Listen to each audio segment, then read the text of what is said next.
वक्फ संशोधन विधेयक, ये वो विधेयक है जिस पर देश में इन दिनों खूब तकरार हो रही है। जब ईद की नमाज पढ़ने नमाजी पहुंचे तो कई शहरों में उनके हाथों पर काली पट्टी बंधी हुई थी। ये कहा गया कि वो विरोध कर रहे थे वक्फ संशोधन विधेयक का, जो कि इसी सत्र में आने वाला है। अब ये बिल कल आता है, कब आता है ये कहा नहीं जा सकता। बिल जो है 4 अप्रैल से पहले आना है। अमित शाह इसका ऐलान कर चुके हैं। किरण रिजिजू कह चुके हैं कि इसी सत्र में बिल लाने की तैयारी हो रही है।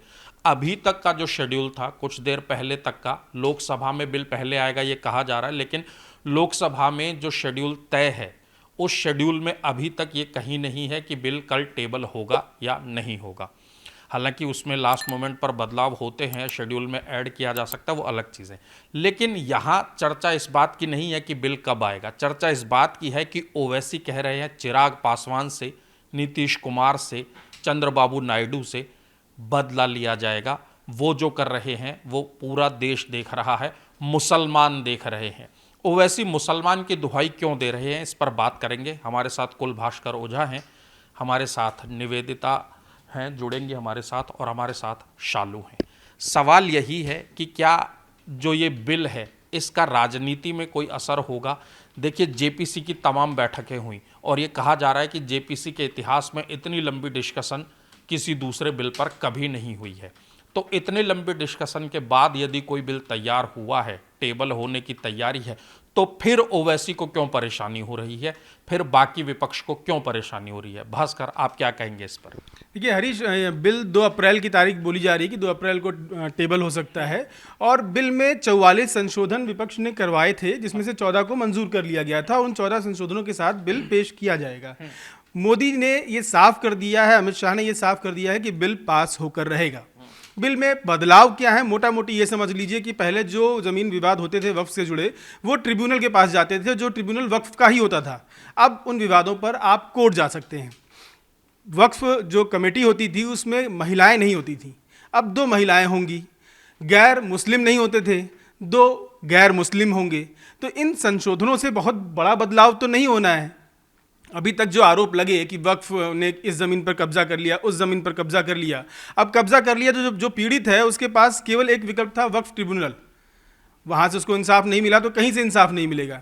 तो अब इंसाफ के लिए अगर वो कोर्ट जा सकता है तो इसमें बुराई क्या है। और सबसे हैरानी की बात क्या है हरीश इसमें, कि इस वक्फ संशोधन बिल का विरोध मुस्लिम नेता कर रहे हैं, जो बहुत अपने आप को कट्टर मुस्लिम नेता मानते हैं। और उनका एजेंडा क्या है कि सरकार को गिरा दो।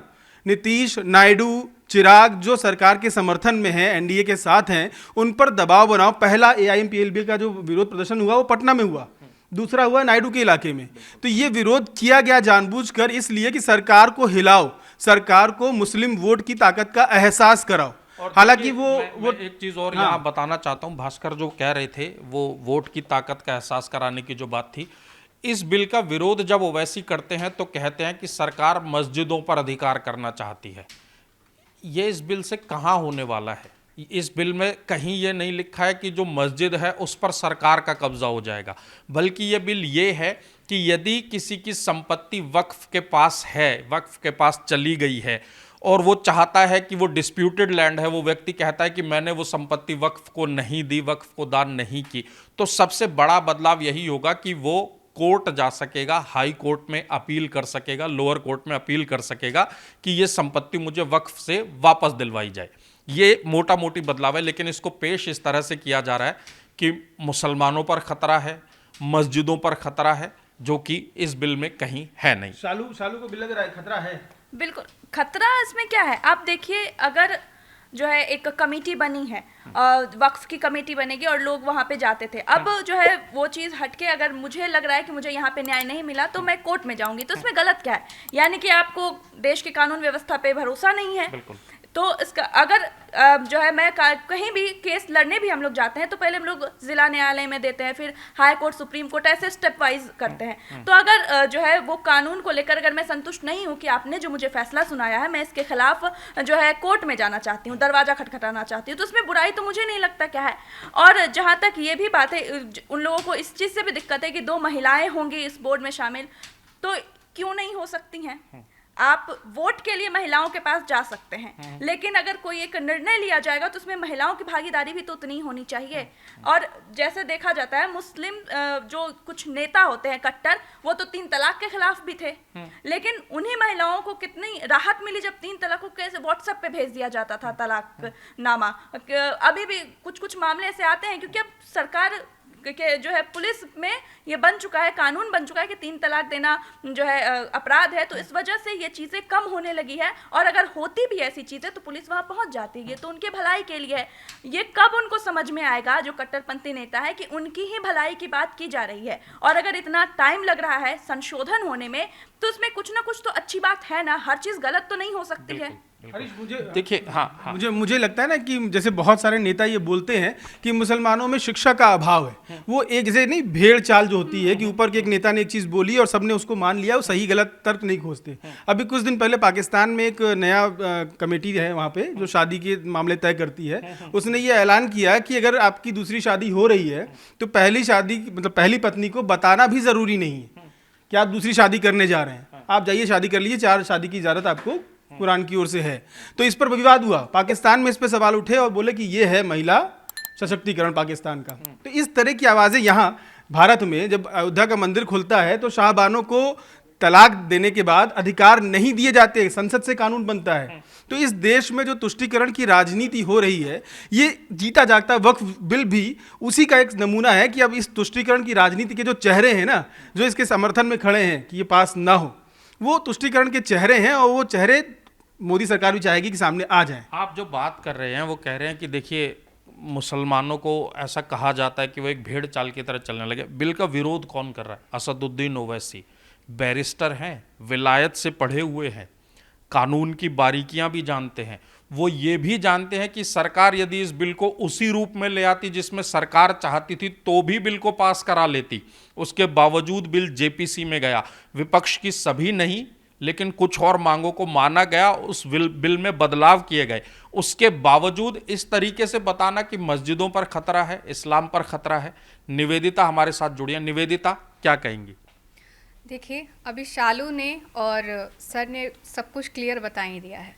ये जो मुद्दा उठ रहा है ना, उनको दिक्कत तो है ही, बिल से दिक्कत है। और बिल में जो 2 महिलाओं को लेकर जो वो आपत्ति जता रहे हैं, तो मुस्लिम धर्म में महिलाओं को कितनी तवज्जो दी जाती है वो किसी से छुपा नहीं है।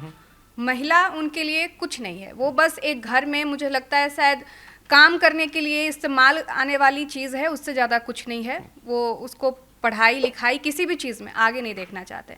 दूसरी बात, पीएम मोदी और बीजेपी जो भी सोचती है उसमें कहीं ना कहीं भलाई होती है, जग का कल्याण ही होता है। आपत्ति जताना विपक्षी दल का तो काम ही है। अभी भी मुस्लिम के कितने नेता हैं जो आपत्ति जता रहे हैं, और साथ ही साथ जो है नीतीश कुमार को भी इसके लिए बहुत खरी खोटी सुनाई जा रही है कि बीजेपी की राह पर आपको नहीं चलना चाहिए था, हमें आपसे बहुत उम्मीद था। तो ये उनको भी भड़काने की कोशिश की जा रही है। तो इसलिए भड़काई जा रही है क्योंकि बिहार में चुनाव है। बिल्कुल, हर चीज का विरोध वहीं से शुरू हो रहा है क्योंकि चुनाव है। अभी भी वो ये कह रहे हैं कि अभी भी हमें नीतीश कुमार से ये उम्मीद है कि बिल पास होने तक शायद वो बीजेपी के अगेंस्ट जा सकते हैं। देखिए, विरोध का तो ऐसा है जनाब कि विरोध भारत में हर चीज़ का होता है। जब उत्तर प्रदेश में कहा जाता है कि सड़क पर नमाज नहीं पढ़ी जाएगी तो नमाज पढ़ने वाले को दिक्कत नहीं होती। नमाज पढ़ने वाला ईदगाह और मस्जिद में ही नमाज अदा करता है। दिक्कत होती है नेताओं को जो ये कहने की कोशिश करते हैं क्यों नहीं पढ़ी जाएगी सड़क पर नमाज, हम तो सड़क पर नमाज पढ़ कर रहेंगे। हालांकि जब नमाज होती है तो सड़क पर कोई दिखता नहीं, सौहार्द से शांति से नमाज अदा हो जाती है, ईद मनाई जाती है। विरोध के अलग अलग तरीके हैं। विपक्ष है, राजनीति करना काम है। ओवैसी हैं, हैदराबाद से सांसद हैं जहां मुस्लिम आबादी बहुत है। अगर मुस्लिमों की बात नहीं करेंगे, वक्फ पर डराएंगे नहीं, लोगों को दूसरी तस्वीर दिखाने की कोशिश करेंगे नहीं जो कि तस्वीर झूठी ही है, तो राजनीति चलेगी कैसे? राजनीति चमकानी है, इसलिए विरोध होगा। उस विरोध में नीतीश कुमार का नाम भी लिया जाएगा, चिराग पासवान का नाम भी लिया जाएगा, चंद्रबाबू नायडू का नाम भी लिया जाएगा और हर उस नेता का नाम भी लिया जाएगा जिससे थोड़ी बहुत उम्मीद हो कि वो यदि इधर खिसक आएगा तो शायद बिल पास ना हो। लेकिन बिल टेबल होगा, लोकसभा में क्या होता है वो देखने वाली बात होगी। न्यूज़ कॉरिडोर्स पर हमारे वीडियोस आपको कैसे लग रहे हैं, ये कमेंट करके ज़रूर बताएं। वक्फ संशोधन विधेयक पर आप क्या सोचते हैं, ये हमें कमेंट करके ज़रूर बताएं। लाइक करें, शेयर करें, सब्सक्राइब करें। धन्यवाद। न्यूज़ कॉरिडोर्स आप हमें यूट्यूब पर, इंस्टाग्राम पर, एक्स पर और फेसबुक पर फॉलो कर सकते हैं।